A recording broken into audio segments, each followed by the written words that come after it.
일상에 바쁜 여러분들을 대신해서 지식과 인사이트를 정리해드리는 매일 독서, 매일 인사이트입니다. 오늘은 내 삶의 의미는 무엇인가? 이 책에 대해서 한번 살펴보도록 하겠습니다. 이 책은 부제가 빅터 프랭클과의 대화 이렇게 되어 있거든요. 빅터 프랭클 박사는 죽음의 수용소에서 이 책으로 굉장히 유명한 분이죠. 그리고 죽음의 수용소 이 책은 우리 채널에서도 한번 살펴봤으니까 그것과 더불어서 책, 내 삶의 의미는 무엇인가? 같이 읽어보신다면 훨씬 이해하는 데 도움이 되시지 않을까 그런 생각이 듭니다. 저자는 이시영 박사님 그리고 박상미 저자님 굉장히 다양한 활동을 하고 계신 분인 것 같아요. 빅터 프랭클은 그 심리학적 치료법으로서 로고테라피라는 방식을 개발을 하셨죠. 로고테라피를 우리말로 번역을 하면 의미 치료가 된다는 거죠. 대부분의 정신질환은 삶의 의미를 잃어버렸기 때문에 생기는 현상이다. 이렇게 간단하게 정리를 해볼 수 있는데 그 안에 이제 다채로운 내용들이 있고 그런 것으로 인해서 다시 살아나신 분들 이런 사례들을 많이 이야기를 하고 있습니다. 이 책을 읽으면서 갖게 된 몇 가지 개념에 대한 인사이트 이런 것들을 중심으로 한번 살펴볼 수 있도록 하겠습니다. 자, 의미에 대한 부분입니다. 의미. 왜 살아야 하는지를 아는 사람은, 그러니까 그 삶의 의미를 아는 사람은 그 어떤 상황도 견뎌낼 수 있다. 니체의 이야기죠.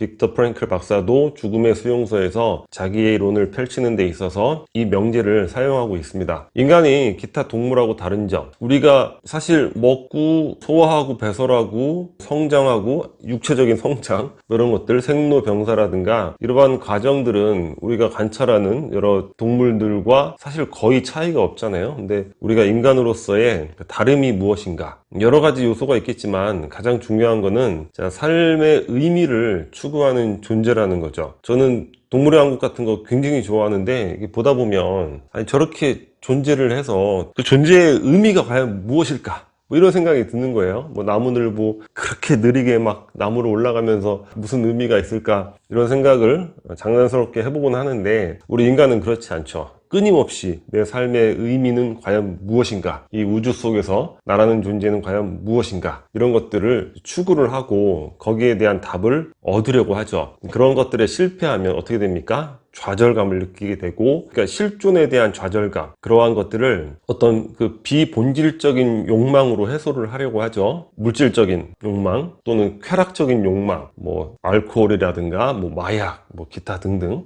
그러면서 삶이 파괴적으로 변화하는 그런 현상들이 많이 보이게 되죠. 그런 것들이 의미 찾기 시도에서의 좌절이라는 거죠. 그러니까 우리의 의미 찾기는 항상 있어야 되고 끊임없이 있어야 된다는 것이고, 중요한 거는 이 빅터 프랭클 박사가 이야기하고 또한 이 책의 두 저자들도 이야기를 하고 있지만 의미는 본인이 찾아야 된다는 거예요. 누가 찾아줄 수 없다는 거죠. 실제 상담 사례를 통해서도 그 소크라테스의 삼파술, 그러니까 질문을 통해서 내담자가 스스로 본인 스스로 의미를 찾아갈 수 있게 그 도와만 줄 뿐이지 의미를 이렇게 제시하거나 이렇진 않다는 거죠. 내면 속에서 내적인 자각을 통해서 자신의 삶의 의미를 깨달아갈 수밖에 없다는 그런 것이 되는데, 우리 인간의 삶에 있어서 가장 중요한 요소 하나를 꼽으라면 그것은 바로 의미가 될 것이다. 이렇게 정리를 해볼 수 있을 것 같습니다.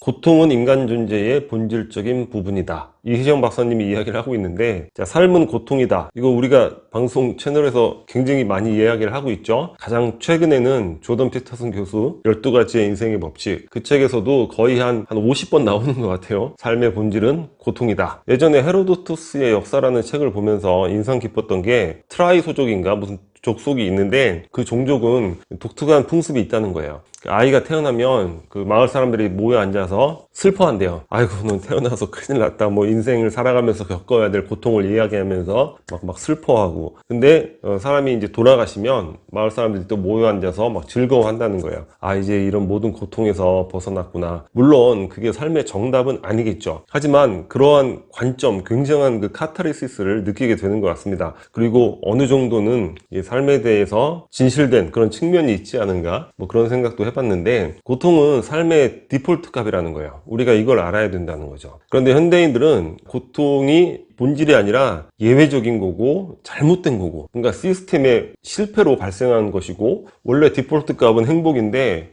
이 고통이 나의 권리를 침해하는 것이고, 이렇게 오해를 한다는 거예요. 또 특히 중요한 건 주변의 타인들은 다 행복하고 나만 왜 이렇게 고통스러운 거야? 그러니까 고통의 보편성을 인지하지 못하고 이해하지 못하고 있다는 것이죠. 그러니까 많은 불행들이 이러한 몰이해에서 오는 것이 아닌가, 그런 생각을 해보게 됐습니다.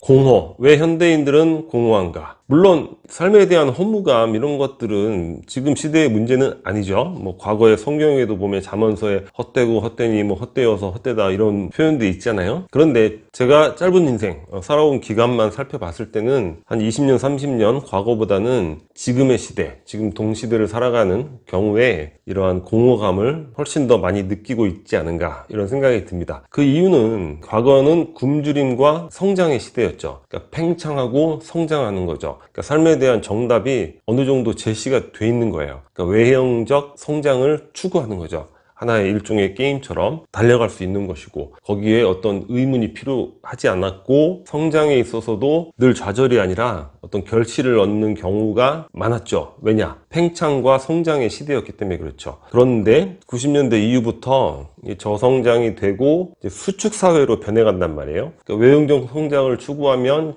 좌절감이 많이 생기게 되는 것이고, 이런 수축사회에서는 내면에 무언가, 나만의 것, 이런 것들을 갖춰야 되는데 뭐 그런 것들은 지금 성숙되지 않은 상황이죠. 이런 상황이기 때문에 삶의 공허감이 더 강하게 밀려오는 것이 아닌가, 뭐 이런 생각도 해보게 되고, 그리고 과거에는 전통적인 가치관이 사실 어느 정도 확고했거든요. 그러니까 어떤 거냐면 뭐 예를 들어서 뭐 부모님에 대한 뭐 효, 이런 것들이 우리한테는 굉장히 수백 년 확고한 가치관이었죠. 그러니까 뭐 공허하고 이런 생각이 아니라 부모님에게 어떻게 효도를 더 하고, 이런 것들 앞만 보고 달려갈 수 있게 만드는 그런 공통의 가치관이 있었다는 거예요. 근데 지금은 그런 공통의 가치관이 거의 다 깨졌죠. 그러니까 또 자기만의 뭔가 가치관을 만들어야 되는데 그런 과정이 굉장히 힘들게 되는 거고, 그런 과정에서 또 좌절감을 많이 느끼게 되니까, 그럼으로써 이런 공허감, 허무함, 이런 것들을 그 예전보다 더욱더 강하게 느끼게 되는 것이 아닌가, 이런 생각을 한번 해보게 됐습니다.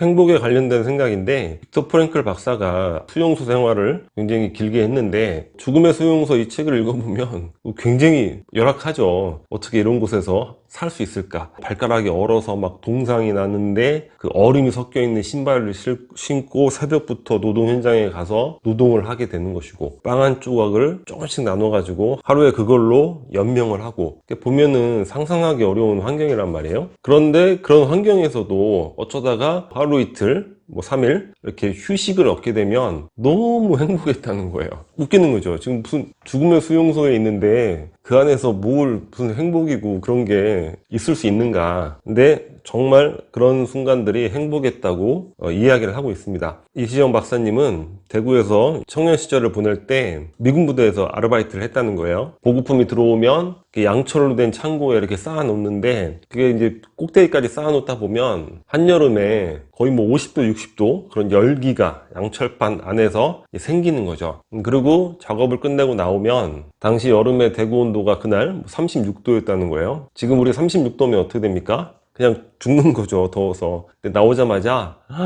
너무 시원하다, 청명감, 뭐 상쾌감을 느낄 정도로 너무 시원했다는 거예요. 그러니까 이게 무슨 얘기냐면, 행복이라는 게 부나 환경, 이런 편안함, 이런 것들의 절대값에 영향을 받는 것이 아니라 어떤 삶의 변화에 있어서 미분값, 그 변화의 그 기울기 있죠, 그런 것에 존재하는 것이 아닌가, 그런 생각을 해보게 됐습니다. 희망에 대해서 이 책에서 새로운 관점을 이야기를 하고 있는데, 우리 어떤 상황에서도 희망을 버리지 마라, 이런 얘기를 하죠. 뭔가 외적인 환경이 변할 수 있을 거라는 희망. 근데 희망은 그러한 외적 상황에 대해서 갖는 게 아니다, 이렇게 얘기를 하고 있죠. 어떤 내적인 씨앗, 본인의 어떤 애티튜드, 이런 변하지 않는 마음의 힘, 이런 것들의 희망을 가져야 된다고 이야기를 하고 있어요. 수용소에서 3월 31일에 전쟁이 끝날 거야 꿈을 꿨다는 거예요. 근데 전쟁이 끝나지 않으니까 그때까지는, 3월 31일까지는 막 희망차게 생활을 하다가 3월 31일에 죽게 되고, 그리고 크리스마스나 뭐 연말에 사망률이 굉장히 높았다는 거예요. 왜냐? 그래도 연말에는 뭔가 전쟁이 끝나지 않을까, 이런 희망들을 갖고 있다가 좌절됨으로 인해서 그런 결과들이 생겨났다는 거죠. 그래서 희망은 외부에 대한 것이 아니라 내면에 관한 것이다. 고통, 고난인데, 자, 인생에 대해서 우리 의미를 추구하잖아요. 인생의 의미가 있다면 그 인생의 어떤 세부적인 부분들, 모든 상황들, 이런 것들에도 의미가 있다는 거야. 자, 그러면 고통과 고난, 우리가 비본질적으로 생각하려고 하는 경향이 있는, 하지만 본질적인 것인 고통과 고난, 이런 것에 과연 의미는 무엇인가? 이걸 알게 되면 뭐 대단한 석학이 되겠죠. 철학자가 되고. 간단하게 예전에 읽었던 책에서 또 떠오르는 연관되는 생각이 있어서 한번 소개를 해드리겠습니다. 예전에 한두 번 정도 말씀을 드렸던 것 같은데, 그 김양재 목사님의 책에서 나온 개념이죠. 자신의 시련, 고난, 그것의 의미는 뭐냐? 그러니까 다른 사람을 살릴 수 있는 하나님이 주신 자신만의 전공 필수 과목이다. 근데 굉장히 인상적이었어요. 근데 자신의 고난, 시련이 사실 다른 사람을 살릴 수 있는 그런 재료로 쓰이는 경우가 굉장히 많거든요. 그러니까 자녀를 어린 나이에 잃어서 좌절 속에서 막 수년을 살아가는데 어떤 모임에서 만난 거죠. 근데 그분하고 대화를 하다 보니까 그분은 뭐 3명의 자녀를 잃게 된 거예요. 되게 우습게 생각할지 모르겠지만 그런 것들이 그 사람을 살릴 수 있는, 나와 비슷한 고난과 시련을 갖고 계신 분이 있네? 이런 것들이 일단 자기 치유가 되는 거고, 그것도 더 심한 고통과 고난을 갖고 계신 분이 있구나. 이러한 것들, 이런 것들이 그 사람을 살리는 거죠. 이 박상미 저자도 자살을 시도를 했거든요. 3일 만에 깨어났다는 거예요. 너무 괴로워서 죽고 싶었는데 막상 또 깨어나니까 안 죽은 것에 감사하고 살려주세요 그랬다는 거 아니에요? 본인의 자살 경험을 바탕으로 그다음에 자살을 시도했던 사람들에게 카운셀링을 더 잘해줄 수 있는 거죠. 그 사람들을 많이 살아날 수 있게 도와준 거예요. 그 어떤 자신의 고통과 고난은 여러 의미가 있겠지만 그 중에 하나가 사람을 살릴 수 있는, 한 사람을 살릴 수 있는 나의 전공 필수 과목이다. 뭐 이렇게 생각해 보는 것도 의미가 있지 않을까, 그런 생각이 듭니다. 이상 내 삶의 의미는 무엇인가, 이 책에 읽으면서 느꼈던 몇 가지 삶의 개념들에 대해서 간단하게 살펴봤습니다. 이외에도 이 책은 많은 내용들을 담고 있는 책이기 때문에 또 삶의 의미를 추구하고자 한다면 한번 꼭 참고해 보시면 도움이 되지 않을까, 그런 생각이 듭니다. 오늘 영상은 여기서 마치도록 하겠습니다. 이 캐리커처가 구독 버튼이고요. 구독과 좋아요 많이 부탁드리겠습니다. 감사합니다.